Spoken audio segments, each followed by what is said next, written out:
Hello WhatsApp guys, this is Sanchika. और आज का यार ये लेक्चर जो है ना अपना, वो होने वाले लक्ष्य नीट बैच का। अभी हमारा कल ही क्लास स्टार्ट हुआ है, ठीक है। मतलब principal of inheritance and variation का लेक्चर नंबर 1 है। आज सेकंड क्लास हो गई, तो आज मैं आपको दोनों चैप्टर्स के नोट्स एंड पीडीएफ प्रोवाइड करने वाली हूँ। इसके तुरंत बाद इलेक्ट्रोकेमिस्ट्री के सारे नोट्स आ रहे हैं। इसके तुरंत बाद प्रिंसिपल एंड इनहेरिटेंस की डीपीपी आ रही है, ठीक है। तो यार देखना मत भूलिएगा, आज का आज कवर कर रहे हैं, क्योंकि जितना जल्दी अगर हम डे टू डे मतलब बैकलॉग नहीं रखेंगे, चाहे वीडियो बनाने में चाहे काम करने में, ठीक है। करंट इलेक्ट्रिसिटी के भी 2 लेक्चर्स हो गए हैं, दोनों लेक्चर्स आज आ जाएंगे आपके, ठीक है। इलेक्ट्रोकेमिस्ट्री के 9 लेक्चर्स हो गए, 9 लेक्चर्स का डीपीपी, जो डीपीपी आया होगा सारा डीपीपी। आकाश का मॉड्यूल भी उठाना होगा मुझे, ठीक है। बाईजूस का कंटेंट भी उठाऊंगी, तो सारा कोचिंग का मटेरियल ये 3 तो मैं मतलब 110% डालूंगी। इसके साथ साथ जितना वेदांतु, जितना अनअकैडमी, जितना उठाया जाएगा सब उठाऊंगी, क्योंकि यार भाई मैं अकेली व्यक्ति हूँ और मतलब उठाना थोड़ा टिपिकल सा काम है, पर करूँगी पूरा, ठीक है। तो चलिए आज के लेक्चर को स्टार्ट करते हैं, बिल्कुल बढ़िया तरीके से, मस्त मज़ा आएगा। ओके, हम ये साइड में लगा लेते हैं, बहुत मज़ा आने वाला है। तो आज का हमारा गोल है, हमारे करीबन 1-1.5 मिनट हो गए हैं। आप सभी को पता होगा 10 मिनट के लेक्चर्स आता है, 10 मिनट का लेक्चर पूरा देखना है। अभी तुरंत अपलोड होगा। एडिटिंग बहुत कम करूँगी, ना के बराबर करूँगी, क्योंकि जो पढ़ा रही हूँ 110% पढ़ा रही हूँ। क्योंकि अगर मैं एडिटिंग में टाइम लूँगी, इससे बेटर कि ना मैं कंटेंट प्रोवाइड कर दूँ थोड़ा सा कम होने की वजह, मतलब थोड़ा सा कंटेंट अच्छा होने से बजाय मैं और ज़्यादा कंटेंट प्रोवाइड कर दूँ, ठीक है। और 1 साल बाद एक सरप्राइज़ है, अभी वो 1 साल बाद ही आ पाएगा, तो प्लीज़ उसके लिए थोड़ा रुकिए, पर आएगा ज़रूर, ठीक है। तो लक्ष्य नीट अभी थोड़ा हैंग कर रहा है। ओके सॉरी, मुझे माउस टच करना। ओके, तो आज का गोल होने वाला है इंट्रोडक्शन एंड मेंडेलियन प्रिंसिपल। चलिए आगे बढ़ जाते हैं। आज मतलब सर ने कहा था कि क्लास 12 से हमारे 16 चैप्टर हैं, हमारे अप्रोक्स 4 चैप्टर कंप्लीट हो चुके हैं, हमारे पास 12 चैप्टर्स बचे हुए हैं। Notes, NCERT, PDF, class, hand written. तो आप क्या करिए, पीडीएफ नोट्स लिखिए, एनसीईआरटी और हैंड रिटन नोट्स जो भी सर प्रोवाइड करेंगे वो भी फुल एक्सप्लेनेशन, यहाँ तक कि जो मैं नोट्स बनाऊंगी वो भी वीडियो दूंगी, है ना। ठीक है। Objective, assignment, DPP, combined assignment, package, subjective, question, NCERT सब मिलेगा यार, ठीक है। तो अब पढ़ते हैं हम लोग यहाँ पर। तो principle of inheritance and variation, अगर हम पार्ट 1 देखें तो मेंडेलिज्म, डेविएशन ऑफ मेंडेलिज्म। दूसरा पार्ट सर पढ़ेंगे क्रोमोसोमल थ्योरी ऑफ इनहेरिटेंस। तीसरे में दूसरे में linkages, sex determination and mutation पढ़ेंगे।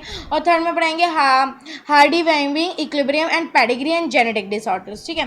तो नेक्स्ट पेज पे पढ़ते हैं। इंट्रोडक्शन की अगर हम बात करें तो पेरेंट, अगर हम इंट्रोडक्शन की बात करें, एक सेकेंड में ये ले लो, हाँ। तो हमारे पास क्या होता है, यहाँ पे पेरेंट है, पेरेंट से प्रोजेनी आ रही है, एक सेकेंड, इससे बेटर ये ले लो, हाँ। पेरेंट से प्रोजेनी ऑफस्प्रिंग्स आ रहे हैं, उसे हम कैट कह सकते हैं। मतलब जो पेरेंट है चाहे वो कैट हो तो उसके बच्चे क्या होंगे, वो कैट ही होंगे।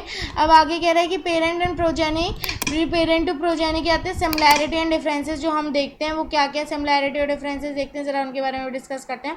देखो, करेक्टर ट्रांसफर, जो करेक्टर ट्रांसफर करते हैं, वाई दिस इज सिमिलैरिटी, क्योंकि हमें हेरिडिटी आ रही है। भाई हमारे कान जहाँ हैं वहीं हमारे मम्मी पापा के थे, वहीं हमारे दादा दादी के, और वही सेम चीज़ है। व्हाट बाय डिफरेंस, डिफरेंस क्या हमारे पास वेरिएशन का डिफरेंस है, कब से आने लगा था, ठीक है। ठीक है, हम आगे बढ़ जाते हैं, पूरा क्लियर करते हैं पहले हम इसे। ओके, तो हम इसके लिए अब आगे बढ़ जाते हैं, आगे पेज पे प्लीज़, आगे पेज पे जाइए, हाँ। Okay, genetics branch of biology which deal with, ठीक है। जेनेटिक्स जो है वो ब्रांच ऑफ बायोलॉजी जो कि डील करती है, ठीक है। Branch of biology which deal with heredity and variation. Genetics वो ब्रांच है बायोलॉजी की जो हेरिडिटी और वेरिएशन से पढ़ती है। वेरिएशन का मतलब क्या होता है, अमाउंट ऑफ डिफरेंस, कितना डिफरेंस है between 2 offsprings and the same parent, और difference in the progeny and parents. मतलब वेरिएशन कहता है कि भाई तुम अपने पापा से कितना अलग हो, तुम अपनी मम्मा से कितने अलग हो, तुम दोनों भाई बहन जो हो वो एक दूसरे से कितना अलग हो, ये चीज़ आपका क्या कहलाती है, वेरिएशन कहलाती है। हेरिडिटरी क्या होता है, transfer of hereditary character from the parent to progeny by the process of inheritance. हमारे घर में एक हेरिडिटी है, सबके हाथ ज़्यादा लंबे नहीं है, ठीक है, बिल्कुल मतलब मीडियम साइज हाथ है। तो ये हमारे घर में सभी, मेरे पापा, ताऊ जी, बुआ, मेरे भैया के, भाई के, सबके सेम ऐसे ही हाथ है, ठीक है। हमारे यहाँ सबके पीठ पे खुजली मचती है, तो पूरे घर के पीठ पे खुजली मचती है, ठीक है। तो ये सब क्या हमारे घर की हेरिडिटी है, ठीक है। तो मेरे ख्याल से आप लोगों को समझ में आ गई होगी। चलिए आगे बढ़ जाते हैं। ओके, हिस्ट्री ऑफ जेनेटिक्स, क्या हिस्ट्री थी जेनेटिक्स की? तो हिस्ट्री ऑफ जेनेटिक्स की अगर हम बात करें तो history of genetics human know about, humans को पता है कि सोर्स ऑफ वेरिएशन और सेक्सुअल रिप्रोडक्शन क्या है, source of variation sexual reproduction में, ठीक है, वो क्या होता है, variation pass through sexual reproduction, variation क्या करते हैं, पास करते जाते हैं सेक्सुअल रिप्रोडक्शन के साथ, डोमेस्टिकेशन और selection improve the breed of variation, जैसे साहिवाल काउ ब्रीड, यानी कि डोमेस्टिकेशन और सिलेक्शन, मतलब हमने क्या करा, बढ़िया बढ़िया चीज़ को सिलेक्ट करते गए और उसे पालते गए, डोमेस्टिकेशन करा, उसका सिलेक्शन करा, जिसकी वजह से इम्प्रूव ब्रीड वेराइटीज़ हैं, जैसे हम कह सकते हैं साहिवाल काउ ब्रीड थे। ह्यूमन के अंदर इतना दिमाग था कि जेनेटिक्स के बारे में कुछ जानता नहीं था, पर उसको यूज़ किसी ना किसी तरीके से कर रहा था, ठीक है। अब बात करते हैं वर्क ऑफ जेनेटिक्स। अगर हम वर्क ऑफ जेनेटिक्स की बात करें तो हमारे पास प्री मेंडेलियन कॉन्सेप्ट आ जाएगा, जो कि वो क्या कहते हैं, blending of trade mixing with the trap of both the parents, यानी ब्लेंडिंग ऑफ ट्रेड, ये आपके पिताजी में और आप में क्या सिमिलैरिटियाँ हैं, आपकी माताजी और आप में क्या सिमिलैरिटी हैं, ठीक है। अब इसके बाद कहते हैं 19वीं सेंचुरी ग्रेगर मेंडल ने क्या करा, मेंडेलियन कॉन्सेप्ट पढ़ा, उसके बारे में हम पढ़ने वाले हैं, ठीक है। अब हम बात करते हैं पोस्ट मेंडेलियन कॉन्सेप्ट, इसके बारे में हम आगे बात करने वाले हैं, चलिए आगे बढ़ते हैं, ठीक है। अब बात करते हैं मेंडेलियन कॉन्सेप्ट, क्योंकि हमने प्री तो पढ़ लिया, मतलब उससे पहले क्या हुआ कि ब्लेंडिंग ऑफ ट्रेड करी, जिसकी वजह से जैसे कि ये पता था कि भाई ये काऊ का बच्चा काऊ ही होगा, ये बात पता थी।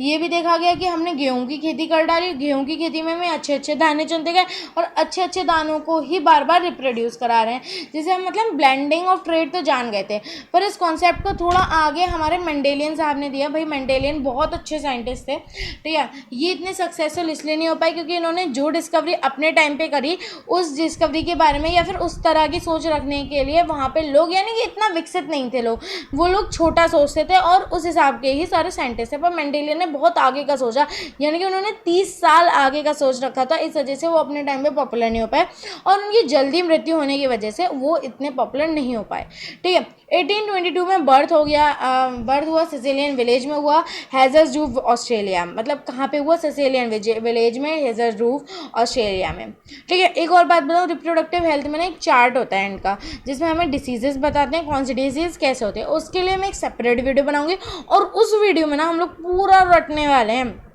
अब वापस कॉन्सेप्ट पे आ जाते हैं। 1843 में मोनेस्ट्री थी, और ऑस्ट्रेजियन मोनेस्ट्री ऑफ सेंट थॉमस, और मोनेस्ट्री क्या थी, ऑस्ट्रेजियन मोनेस्ट्री ऑफ सेंट थॉमस। 1847 में central university of Vienna, physics, natural science, mathematics. 1851 में रिटर्न करे, ज्वाइन मोनेस्ट्री ऑफ टीचर। 1856 से 1863 तक एक्सपेरिमेंट करा पी प्लांट में 7 साल के। 1865 में पब्लिश करा हिज वर्क, ठीक है।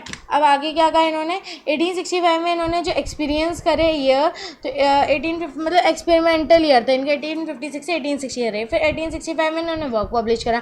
1900 में 3 साइंटिस्ट थे जिन्होंने, मैंने कहा ना 1865 में इन्होंने पब्लिश करा, उसके बाद ये मर गए। जब ये मर गए उसके बाद 1900 यानी कि 1865 से 1900 मतलब 30-35 साल का डिफरेंस आ गया।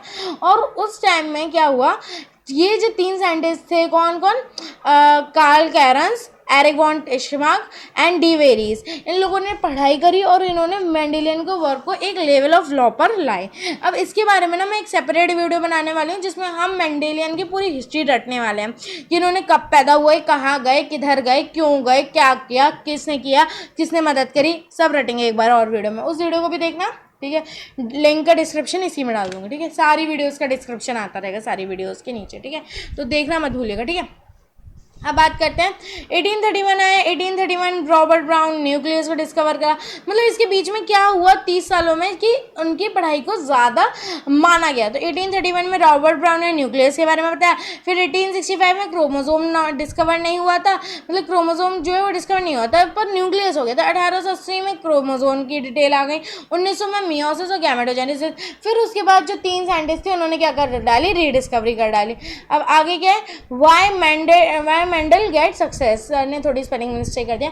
First mathematical logical and statistical analysis use in biology, यानी कि ये जो थे इन्होंने मैथमेटिक्स भी पढ़ रखा था, इसके साथ साथ बायोलॉजी भी पढ़ रखी थी।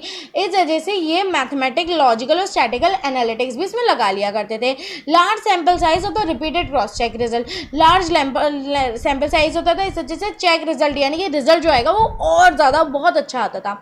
Mendel propose general rule rather unsubstantiated data, उन्होंने जनरल रूल प्रेजेंट करा, बल्कि अनसब्सटेंट डाटा के बजाय। नेक्स्ट पेज कहता है कि मेंडल परफॉर्म हाइब्रिडाइजेशन। यहाँ से एक्सपेरिमेंट से ना नेक्स्ट पार्ट लाऊंगे, और उसी नेक्स्ट पार्ट में जो बचा हुआ कंटेंट है, यानी कि मैंने कहा था ना जो मेंडल ने जो भी किया वो रटने वाला, वो भी उसी वीडियो में आएगा।